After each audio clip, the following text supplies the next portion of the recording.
Hello, everyone. My name is Faith, and I am here to share with you a little bit of my own I'll Start Again Monday story based off of our current OBS study, I'll Start Again Monday by Lisa TerKeurst.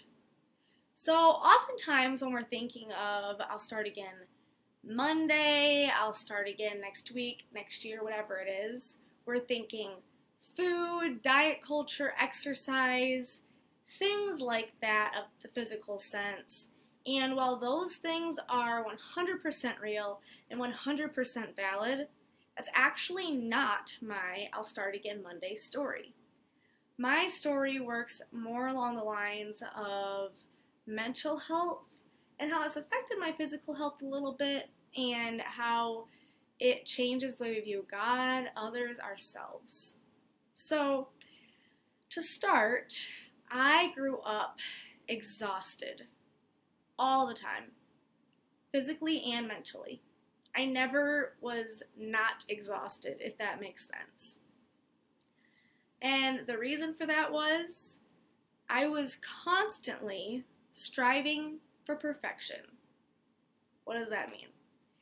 See, in my mind, I had this level that I had to reach, and what this level would do is prove that I was perfect, which would then prove that I was worthy of a relationship with God. I was worthy of His grace and forgiveness. I was worthy of my parents' love and attention, and I was worthy of my friendships with other people. See, now, I didn't even know what this level was. I created it in my mind, but I did not know what level that was.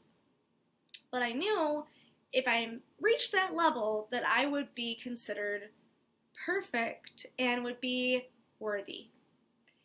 See, now, I would wake up and immediately start my day with, I am not going to get angry at this person and speak to them in an unkind tone, and I am going to pray every hour.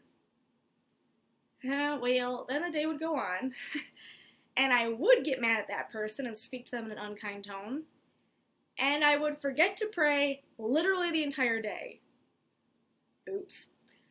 Well, I didn't have grace for myself, so I would beat myself up mentally. Why can't you make perfection? Why can't you hit this unknown level? And then I would begin binging, whether that was binging TV shows so that I could forget that I had failed that day, whether that was binging through hours of social media. And not that those things are bad. TV is not bad, social media is not bad. We're talking to you from it. But it becomes a problem when it's a distraction or a way to make yourself feel better about life in a way that only Jesus can. And that's what I was doing.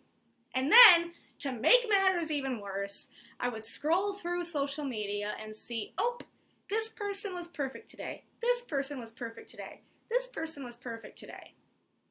And then I would believe that God somehow wanted to spend all of His time with that person and none with me, as if that's how that works. But I was convinced of that, and I very much believed that I had to prove my ability to be worthy, my ability to be perfect. And I felt like I was letting everyone down around me. I felt like I was letting God down. I felt like I could even be revoked from God, that He would say that I was no longer worthy of a relationship with Him, and that I was no longer worthy of His grace and forgiveness, which obviously that's not what grace and forgiveness are, but I was learning this, didn't know this, it was unintentionally taught to me by some adults in my life, and I am still currently going through the rewiring process of how God actually sees me and how I can view myself, my relationship with others. So I basically figured out that striving for perfection in all of its ways is unsustainable. Perfection is unachievable because we fail every single day. So I'm learning currently that God invites me to lean into Him the same way He's inviting all of the rest of us to lean into Him and ask for His help and direction and clarity in what we're learning, and ask for His forgiveness and grace because they're there because we fail. But I'm learning that that invitation is open every day, all the time, constantly. And here's the thing, too.